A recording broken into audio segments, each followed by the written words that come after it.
Alright, welcome back to another YouTube video. Today's going to be a very short, easy tutorial for all you natty cells that are wanting to basically go into TRT, but you don't know the exact logistics with the needles and how to actually backfill. You've probably heard of the term backloading, and I'm going to explain all of that in very simple terms so you people can finally ascend and optimize your hormones. Okay, so let's talk about what we need first. So there's going to be a few things that we need. So first, in terms of the needles, this is your injection needle. The insulin. Hold on, let me get the highlighter. So, what the fuck?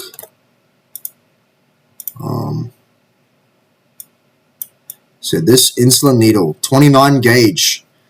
It's very small. This is what you're going to be injecting with. Anything above 29 is okay, right? I've seen people do 31. I prefer 29. This works. Next is a 23 gauge drawing needle. Again, this is the needle. Right, the needle and the syringe are two different things. So you need a 23 gauge drawing needle and a 1 cc, aka 1 milliliter syringe. So you put the needle on top of the syringe, okay? Understand? Okay. And then obviously you're going to have your roid vial. This could be test, EQ, mast, whatever the fuck you're using, and also some alcohol wipes. This is critical. We want to stay safe and hygienic. If you get an infection, they're going to cut you open because you grow a cyst in your body, then you're fucked. So let's please be hygienic. Please do this in a clean area. And lastly, we need some sort of cup. And we're going to use this cup to basically store the insulin needles when we open them up. And I'll explain that with the photos so it makes more sense. So let's just zoom in a bit. Okay, so step one, yeah? You need the vial and you need to wipe the vial rubber stopper. See this rubber stopper here? Wipe that with the alcohol wipes, okay? And then after you do that, you're going to lay the wipes out like this on your table, okay? And please make sure you wipe the fucking vial. Don't always wipe. Stay hygienic. Don't die. Step two. With your insulin needles, you're going to pull the plungers out. You see the plungers? You pull them out and you rest them on this alcohol wipe. So the tips here, they don't touch the table where it's all dirty. Keep them clean. And then with the cup, your opened slim pins, so the syringe part, you're just going to lay it into a cup like this so the tip's facing down. Once you do that, you draw out the desired amount of gear. So with your drawing needle that's attached to the 1 cc syringe, and if you're a fucking mega bodybuilder, then some of you guys might use 3 cc syringes, but they're all the same. You draw out the amount you want, okay? So if you're going to fill up 7 insulin needles, then however many that is per insulin needle, you draw it out. So say it's like, I guess, 10 units per slim pin, then you want to draw out 10 sets of 10 units, so 100, okay? Step 4, you then basically with this needle here that you drawn it out of, you're going to take out these empty slim pin syringes and you're going to backfill it. Okay, you see that?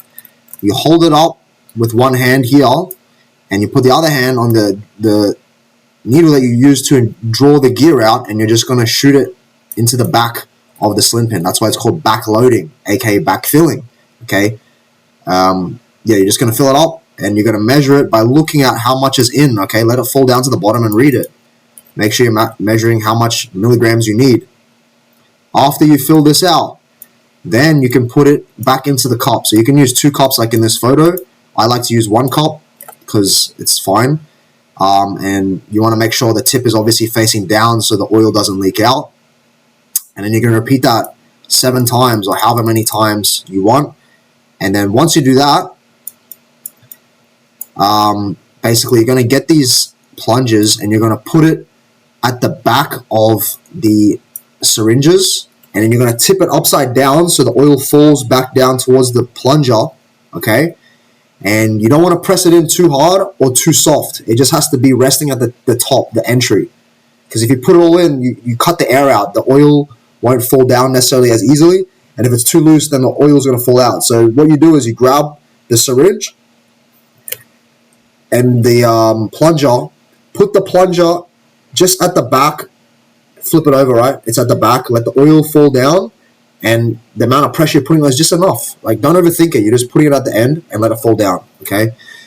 And once you do that, you can then press it back up, and you're going to have syringes that look like this, okay? So you see how I have left the syringe or the plunger like sitting at the back? Because if you press it all the way up, you can do that. But I just leave it like this because I don't want any extra oil coming out from the tip, which sometimes it will happen, and that's okay. All right, so you could put it all the way back if you want. It doesn't really matter, but this is what my setup looks like. And then you're done. You have 7 backloaded syringes for the week. So you just wake up and you pin in the morning, and it's super simple. Okay. Just to wrap this up, let's talk about some additional notes. So make sure you're only backloading up to like a week or 2 weeks at most. It just depends on your supplier's gear, how fucking acidic it is. It might melt the rubber stopper or the rubber plunger bit of the plunger, and you don't want rubber or microplastics in your test, which there'll always be some, but you don't want extra and injecting that sort of shit. And also a little bit of oil coming out from the tip. So when you basically when you're putting the plunger back in after you filled it up, some oil might come out the tip when you like press it up a bit. This is fine. Just keep the lid on, keep the cap of the slim pin on so it doesn't go anywhere, and just make sure it's clean and you don't fucking let it touch anything dirty. So cleanliness is number one. And then once you're done, store it in a safe, cool place away from direct sunlight. So I like to put it in this little medical tin box in a nice corner of my room, and it's super chill. All right. And a lot of these photos, I got this from this Reddit post here. So if you want the source for the photos, I'll put this in the description so you can check this out. This was a great tutorial, but I just wanted to reiterate what this guy said and how I do it. So yeah, this short video is all I wanted to talk about, and happy pinning, boys.